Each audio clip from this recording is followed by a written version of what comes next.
Famille affaire à Lino Faso. Écoutez la vidéo jusqu'à la fin, c'est gâté, c'est mélangé. Sous les déparis, casse tous les papous. J'ai dit que écoutez la vidéo jusqu'à la fin et repartage ça à ton frère. Et n'oublie pas de t'abonner, c'est ma nouvelle chaîne. Une personne déjà incompétente, une personne incapable, vous voyez qu'il y a un problème. Alassane Ouattara est fâché. On nous apprend que Sossoukwe a été enlevé en Côte d'Ivoire. Et Alassane n'est pas au courant. Ça veut dire qu'ils ont assassiné Alino Faso, Alassane n'est pas au courant. Je me répète, et c'est gravissime. Ils ont enlevé un journaliste frappé du sceau de l'ONU comme étant réfugié politique en plein cœur d'Abidjan par les services de Côte d'Ivoire, par des colonels de Côte d'Ivoire, par la DST de Côte d'Ivoire. Mais Ouattara n'est pas informé.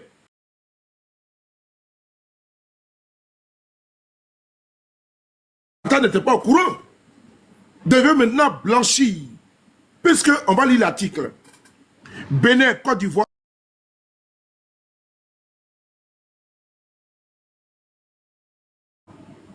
Entre Abidjan et Cotonou. Les transferts du Béninois Hugues Komlan Sossoukwe vers son pays d'origine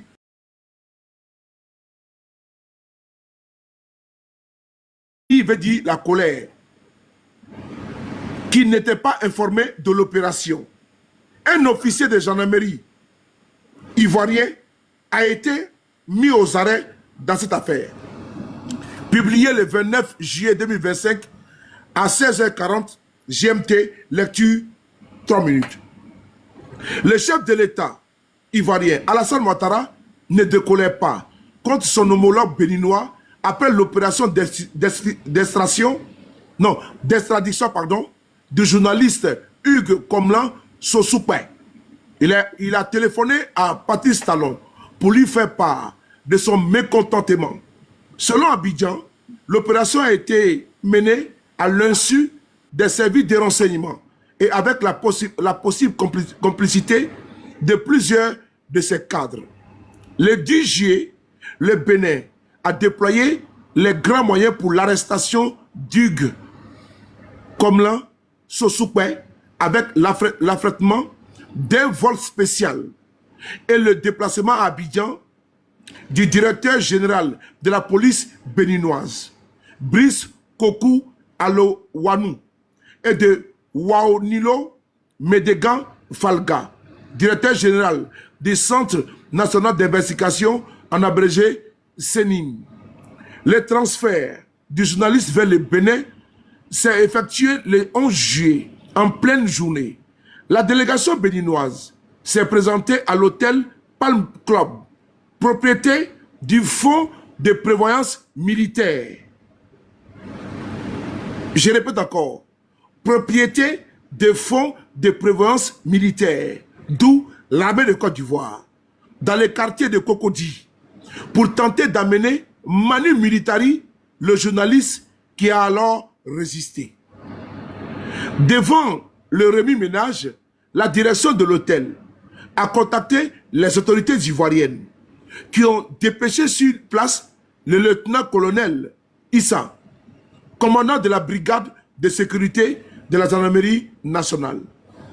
Le lieutenant-colonel Benjamin, de la brigade de recherche de la gendarmerie ivoirienne, a également été mis en contribution. Sur place, il a été demandé aux Béninois de se rendre au bureau de la gendarmerie pour élucider l'affaire. Chemin faisant, les responsables béninois ont néanmoins décidé de se rendre directement à l'aéroport international d'Abidjan, évoquant avoir obtenu l'accord de la haute hiérarchie ivoirienne et promettant de remplir les formalités dès le lendemain au tribunal d'Abidjan.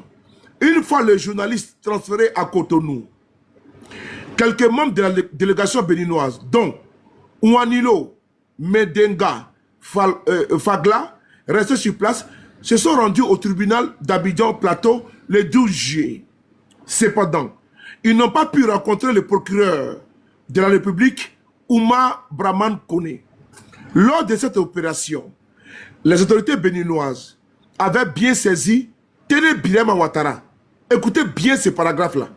Lors de cette opération, les autorités béninoises avaient bien saisi Téné Birahima Ouattara, le ministre de la Défense ivoirien, pour l'informer de la présence sur son territoire d'un dangereux, entre guillemets, cyberactiviste recherché au Bénin.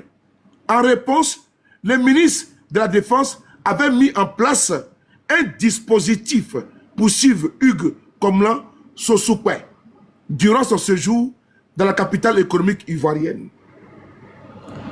Dans la foulée, les services ivoiriens ont sollicité plusieurs documents relatifs à l'entraide judiciaire entre les deux pays et justifiant l'arrestation et l'extradition du journaliste.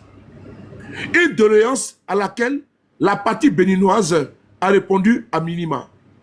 Les documents transmis aux services ivoiriens ont en effet été jugés insuffisants pour justifier une telle extradition.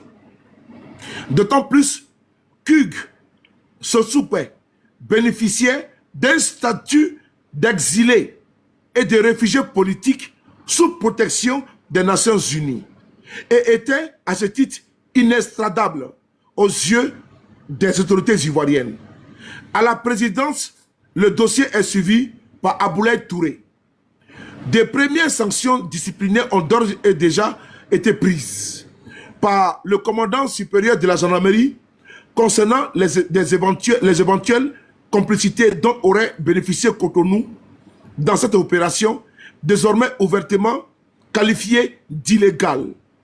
Dans ce cadre, le lieutenant-colonel Issa a été mis aux arrêts pour violation de consignes, mais il a été relâché le 25 juillet.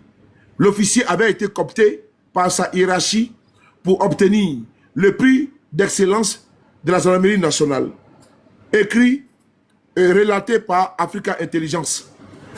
Après avoir dit ça, vous voyez que au sein de ce régime, il y a des tentacules. Si l'on peut aisément rentrer en Côte d'Ivoire, aller kidnapper un journaliste qui est frappé du sceau des Nations Unies en qualité d'exilé politique, dites-moi. Et on nous dit que M. Ouattara n'est pas informé. Nonobstant, son petit frère, comme d'aucuns le prétendent, a été informé. Et il a mis le journaliste sous surveillance. Et quand vous entendez le ministre de la Communication, Amadou Koumali dit Ams, petit Michelin, vous dit que non, heureusement que le journaliste français, au parfum de la situation, sait pertinemment qu'il ment. Parce qu'il ment et hontement.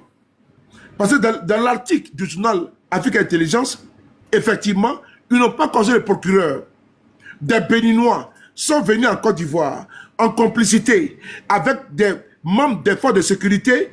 Ils ont kidnappé un Béninois qui était réfugié politique au Togo, qui avait été invité initialement, auparavant, par le régime de Ouattara, en l'occurrence, le ministère du numérique et de la technologie, un truc comme ça, comme je peux dire banalement, voilà, dirigé par M.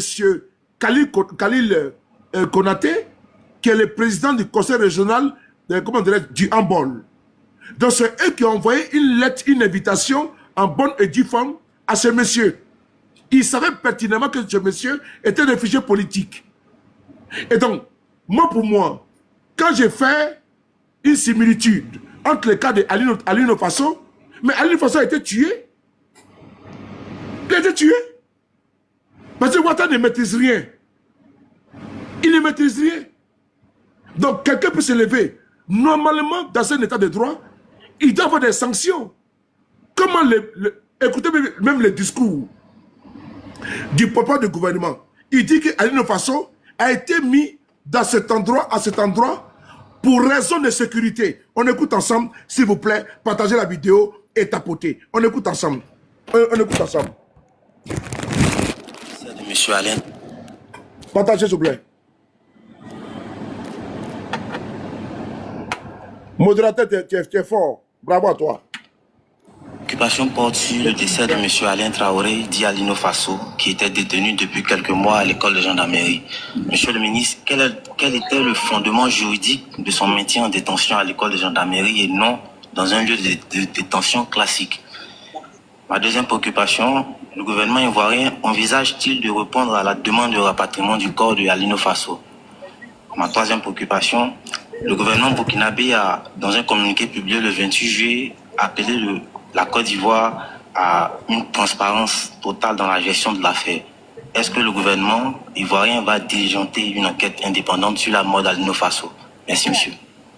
Je demande ici à Nsan de prendre note. Par rapport aux questions qui ont été posées par le journaliste. Et tu me diras, s'il y a une réponse aux questions, Nsan tout le monde, tu es quelqu'un d'averti. Tu vas me dire, est-ce que les questions posées par les journalistes ont été répondues? On va reprendre, s'il te plaît, il faut prendre note. Je reprends. Vas-y, le Bambi, je prends note. L'occupation porte sur le décès de M. Alain Traoré, dit Alino Faso, qui était détenu depuis quelques mois à l'école de gendarmerie. Monsieur le ministre, quel était le fondement juridique de son maintien en détention à l'école de gendarmerie et non dans un lieu de détention classique? Ma deuxième préoccupation, le gouvernement ivoirien envisage-t-il de répondre à la demande de rapatriement du corps de Alino Faso? Ma troisième préoccupation, le gouvernement burkinabé a, dans un communiqué publié le 28 juillet, appelé la Côte d'Ivoire à une transparence totale dans la gestion de l'affaire. Est-ce que le gouvernement ivoirien va diligenter une enquête indépendante sur la mort d'Alino Faso? Merci, monsieur. Voilà. Question posée. Vous tous tapotez et partagez. On va écouter les réponses. Tapotez et partagez. Il faut qu'on atteigne les 120 000. Tapotez, on sent un peu une note. Tapotez et partagez. Rien, tout ce qui est cru sera décru. Tapotez. On va atteindre les 120 000. Montez le mercure, montez la sauce. À pomper, à pomper, à pomper, à pomper. Pomper, pomper. À pomper, à pomper, à pomper. Voilà, pomper les 120 000 propres. Maintenant, on va écouter la réponse. Et vous partagez partout, partagez. À partager. Voilà. 120 000. Allez-y, on a 108 000. Montez ensemble. Où est l'AES? Je ne veux pas l'AES là. Je veux pas l'AES. Il faut soutenir vos communicants. Pompez. Oui. Merci Célio. Voilà, pompez les gars. Bonne arrivée. Il va casser les papiers. Pompez les gars, pompez. Faites casser les dalles là. Faites casser les dalles. Merci Célio. L'AES est présent. Partagez partout, partagez. Montez la sauce. On va déconstruire le ministre de la communication. Oui, le ministre de la communication, le porte-parole du voilà. Non, l'AES est là. On le déconstruit aujourd'hui. Voilà. Après maintenant les 120 000. Après maintenant les 120 000, on va écouter maintenant la réponse. Vrai ou faux? On écoute maintenant la réponse. On y va.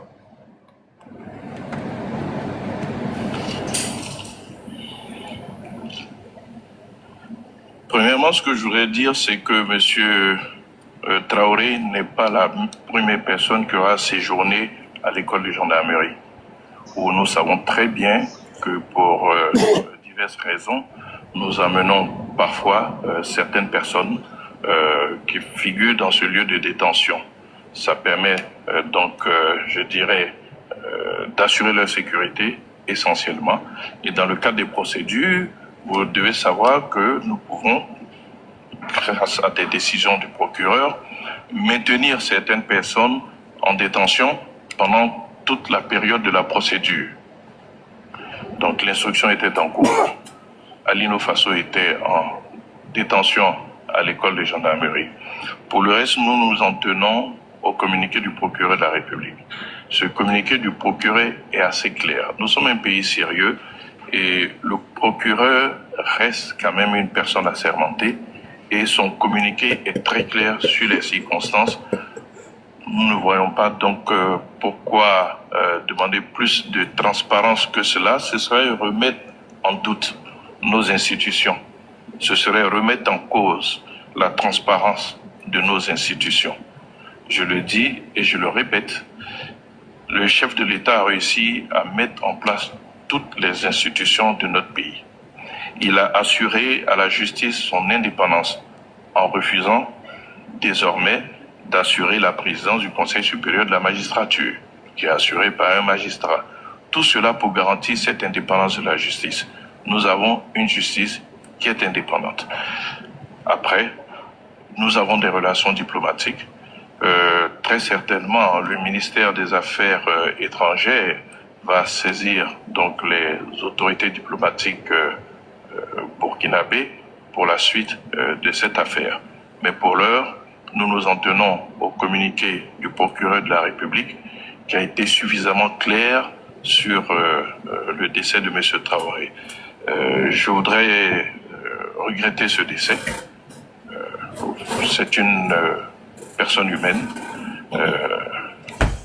Donc vous pouvez comprendre à partir de ce moment que nous soyons sensibles à l'affliction qui peut toucher ses parents et ses proches.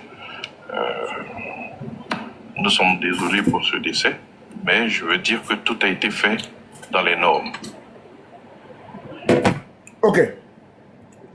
Pour la première séquence de questions, j'aimerais demander ensemble, à travers son éclairage, de nous donner son point de vue avant que je puisse, comment dirais-je, embrayer sur la dernière question. Merci beaucoup, Sam. On t'écoute. Alors, la première question, merci déjà Soulé pour ce que tu fais, parce que là, tu nous as envoyé très loin. La question, en fait, le journaliste demande à M. Amadou Koulibaly, porte-parole du gouvernement de Côte d'Ivoire, est-ce que les conditions de la mise en arrêt ou les conditions d'arrêt de notre très cher Alino Faso sont faites en fait dans une maison d'arrêt classique? Ça, c'est le détail que j'ai pu relever. Maison d'arrêt classique. Quelles sont les maisons d'arrêt classiques? Les maisons d'arrêt classiques, c'est ce qu'on appelait anciennement chez nous la maison d'arrêt civile. La maison correctionnelle, non, c'est la maison d'arrêt correctionnelle, c'est la MACA. Ouais, maison d'arrêt correctionnelle d'Abidjan. Maison d'arrêt de correction, voilà, maison d'arrêt de correction d'Abidjan, MACA, qui est devenu maintenant pôle pénitentiaire d'Abidjan, PPA. Il pose bien cette question, parce qu'on sait que Alino Faso, c'est à l'école de gendarmerie qui s'est retrouvé. Qu'est-ce que notre très cher Hams, porte-parole du gouvernement, fait? Il nous fait une pirouette en nous expliquant que la gendarmerie nationale, l'école de gendarmerie, est aussi, d'accord, une maison d'arrêt. Chose qui est faux, parce qu'il donne l'argument du fait que certaines personnes se sont retrouvées. Mais l'école de gendarmerie n'est pas une maison d'arrêt. Ça, ce n'est pas un pôle pénitentiaire, c'est une école. Et normalement, ceux qui y sont, c'est-à-dire ce sont les élèves gendarmes et autres, quand ils ont des punitions, des corrections, ils peuvent être enfermés, mais il n'y a pas de cellule en tant que telle à l'école de gendarmerie. Mais il va plus loin, il donne l'argument que certaines personnes s'y sont retrouvées. Mais les personnes qui sont retrouvées ne sont pas des personnes qui se retrouvent dans des maisons d'arrêt classiques. On a eu le cas de Simone et Yves Gbagbo, on a eu le cas même de Douboblé, Bruno, on a eu le cas de CKCK. Ce sont des personnes, suite à la crise post-électorale, d'accord, qui sont retrouvées là-bas pour purger, on va dire, entre guillemets, leur peine. Mais dans aucun article et aucun document, l'école de gendarmerie est une maison d'arrêt. Parce que l'école de gendarmerie même, la gendarmerie est une instance militaire. Et la maison même, c'est-à-dire que le pôle pénitentiaire même de la gendarmerie, c'est ce qu'on appelle, d'accord, la MAMA, la maison d'arrêt militaire d'Abidjan. Donc, le porte-parole, cher Gbengbi, je vais m'arrêter là pour l'instant pour peut-être s'il y a d'autres questions. Le porte-parole nous fourvoie dans le faux et dans le flou. Et je suis peiné que le ministre de la Communication, qui est lui-même le porte-voix, normalement de la République de Côte d'Ivoire, sur le cas d'Alino Faso, vient de nous tromper sur la situation de l'incarcération d'Alino. Je vais parler de l'école de gendarmerie au lieu de se retrouver au PPA. Pour le pénitentiaire. Merci beaucoup. Je te dérange un petit peu, mais tu as oublié le cas dans les questions du journaliste, les transferts du corps. Non, ça c'est le deuxième point. Il m'a dit de décortiquer. Non, c'est ici. C'est-à-dire que dans les trois questions... Oui, mais on va point par point. Le premier point, C'était les maisons d'arrêt classiques. On vient sur le deuxième point. On n'est pas Le encore deuxième arrivé là. point, vas-y, on vite ça parce que il y a une autre journaliste qui va revenir sur les questions. D'accord. Donc on va aller en deux phases, deux séquences. C'est-à-dire que maintenant, il y a eu 3 questions. Oui. Maintenant, la deuxième question, sur le corps. Est-ce que tu as reçu ou tu as Aucune réponse, si ce n'est que aucune réponse, si ce n'est qu'il a demandé à ce qu'on se fie, d'accord, on se fie au communiqué du procureur. Il a donné aucune réponse. En fait, c'est une manière pour lui de fuir la question. Il a botté en touche. Il a botté en touche. Or, il devait nous situer sur les rapatriements du corps. Il n'a donné aucune précision sur le corps. Il n'a donné aucune réponse, si ce n'est qu'on se fie au communiqué du procureur. Or, le communiqué du procureur ne nous donne même pas de situation sur le corps. Le communiqué du procureur nous dit que le médecin légiste est venu faire juste, en fait, d'accord, un état des lieux. Donc, personne ne sait aujourd'hui qu'est-ce qu'il en est du corps d'Alino Faso. Merci, le Bambi. Merci beaucoup à toi. Donc maintenant, on va descendre sur l'autre journaliste qui n'est pas satisfaite. Maintenant, elle va renchérir. On écoute maintenant ses questions. Partagez les gars. 200 000. Ah non, attendez. Il faut monter à 200 000 parce qu'on a fait une vidéo d'anthologie. On est en guerre de communication. On t'apporte. Ouattara fait un 4e mandat, 20e mandat, on fait ce combat-là. Mais Ouattara, il est sorti parce que la mort de Alino Faso, l'assassin, ils veulent nous empêcher de parler du kidnapping de notre frère béninois qui a été enlevé en Côte d'Ivoire, livré comme un colis. Comme notre frère Steve Biko qui a été pris en Mauritanie, livré en Côte d'Ivoire. Il veut nous empêcher de parler de ça. Ouattara pensait que la mort de Alino Faso allait passer par perte et profit à travers sa déclaration de candidature. Ça pour nous là, c'est du menu fretin, c'est connu de tous, par nous tous, c'est un secret de polichinelle. Nous là, on dit Alino Faso là, vous l'avez tué, il faut que vous remettez le corps au Burkina pour qu'il y ait une autopsie indépendante par un autopsiste et par un légiste, comment dirais-je, très indépendant. C'est important. Donc, il faut tapoter, on va faire les 200 000 tapotages. Et puis, on va pas laisser ça. Hein. Ils pensent qu'ils vont dire qu'il est candidat. Parce que Ouattara est sorti, faire la déclaration parce qu'il voulait qu'on laisse en fait de Alino Faso. Nous, les Ivoiriens, on sait déjà, parce que c'est nous là. Quand on prend le dossier là, on chasse ça sur notre tête. Il connaît affaire là. Donc, pour lui, on va dire non, Ouattara est candidat. Non, on s'en fout de ça. On va gérer ça entre nous, en vase clos. On va gérer ça propre. Mais Alino Faso, là, ça ne va pas partir. On est dessus. Parce qu'ils connaissent. Si on prend le dossier, ils sortent, non, il est candidat. Mais champion, tu es candidat ou pas, nous on dit tu vas dégager. Donc pour nous, c'est connu et reconnu. Nous on dit Alino, c'est comment. Donc, chers Ivoiriens, restons concentrés sur tous les fuseaux. Ils veulent nous faire perdre le combat originel. Sinon, depuis longtemps, là, Ouattara a pris le pouvoir. Là. Mais il ne va jamais quitter. Il va partir où? Il veut rester au pouvoir. Donc, c'est jusqu'à batarsauter.com, c'est tout. Mais à fait de Alino, là, on veut cacher, là, noyer les poissons, là, ça ne passera pas. Partagez la vidéo. On va faire 200 000 tapotages. Propre. On va maintenant écouter une autre question. Parce que la dame l'a dit non. Le gars là, c'est un menteur. La journaliste de TV5, elle dit, Moro là ne répond pas aux questions. On va écouter. Tapoter et partager. C'est important. Afin de Alino, on est dessus. Jusqu'à la gare. Le corps n'a même pas parlé de rapatriement du corps.